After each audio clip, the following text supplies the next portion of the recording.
Podcast Prémonition et Intuition. Bonjour et bienvenue chez Diane Gaga ASMR. Aujourd'hui, nouveau podcast sur mes prémonitions futures sur les disparitions en France et les faits divers. J'espère que ce nouveau podcast va vous plaire. Alors attention, ceci ne sont que des prémonitions, à ne pas prendre non plus au premier degré. C'est un nouveau format que je tente avec vous, sans mes cartes, en me concentrant sur les énergies des disparitions à venir en février et mars 2025. Voici ce que je ressens. Disparition d'un enfant en bas âge. Je ressens fortement la disparition d'un enfant entre 3 et 6 ans, probablement enlevé dans un contexte familial ou par une personne proche du cercle familial. La disparition pourrait avoir lieu en France avec une forte impression liée à la région du Sud-Ouest ou de la Nouvelle-Aquitaine ou en Occitanie. L'affaire pourrait être fortement médiatisée car l'enfant aurait été vu juste avant sa disparition dans un lieu public ou même filmé par des caméras de surveillance. Je pense que ce sera l'un des parents séparés ou un membre de la famille qui sera impliqué dans cette affaire. Deuxième disparition probable en février et mars 2025. Un adolescent ou un jeune adulte. Je ressens également la disparition d'un adolescent entre 15 et 20 ans qui pourrait être classé comme une fugue, mais ce ne sera pas une fugue. Et ce sera, hélas, beaucoup plus grave. La région qui me vient en tête est plutôt le nord ou l'est de la France.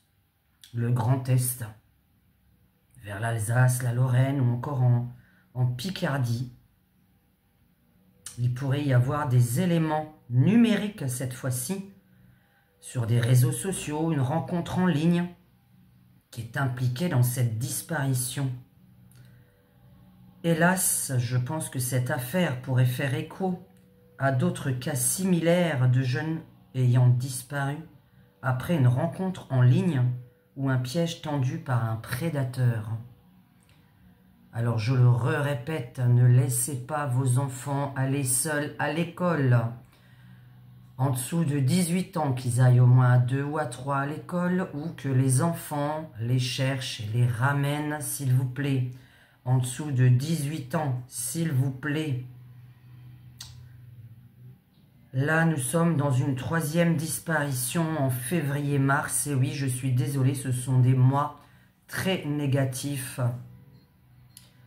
Une disparition d'un adulte cette fois-ci, où je ressens également une disparition entre un homme, d'un homme qui aurait entre 30 et 50 ans et qui pourrait être lié à une affaire criminelle ou un litige financier.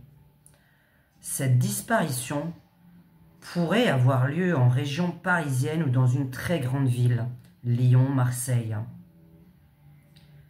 La personne concernée pourrait être un cadre, un homme d'affaires ou quelqu'un ayant des responsabilités importantes.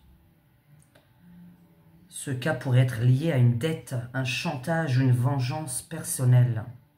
Le corps de cette personne, hélas, sera retrouvé bien après sa disparition dans un endroit isolé.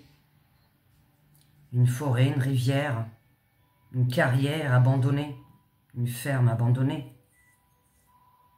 Alors là, j'en parle évidemment, mais je n'aiderai pas plus puisqu'il faudrait que je sois sur place et que je fasse le pendule, ce qui est très compliqué pour faire une région avec le pendule. Je sens une quatrième disparition qui, celle-ci, par contre, pourrait faire rappeler une affaire très ancienne.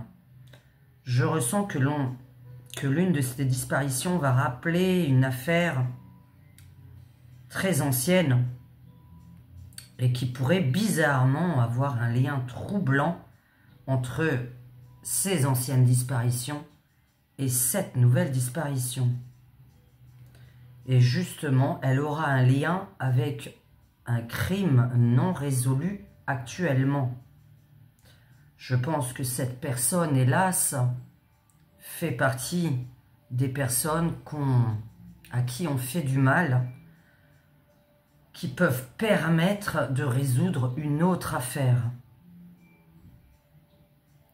Donc, la conclusion, il y aura donc 4 personnes disparues entre février et mars, un enlèvement d'enfants dans le sud-ouest qui évidemment va bouleverser votre opinion, un adolescent dans l'est ou le nord avec une piste numérique très inquiétante, un jeune adulte en région parisienne ou dans une très grande ville, Lyon, Marseille, Bordeaux, Strasbourg, qui pourrait avoir un lien avec une affaire criminelle et un lien avec une très ancienne affaire sur une personne qu'on va découvrir et qui pourra résoudre une ancienne affaire.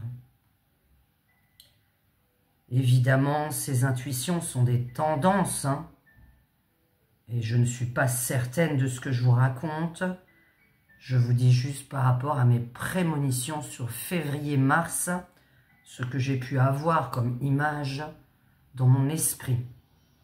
J'espère que ce petit podcast vous aura intéressé, plu, et on verra ce qu'il se produit.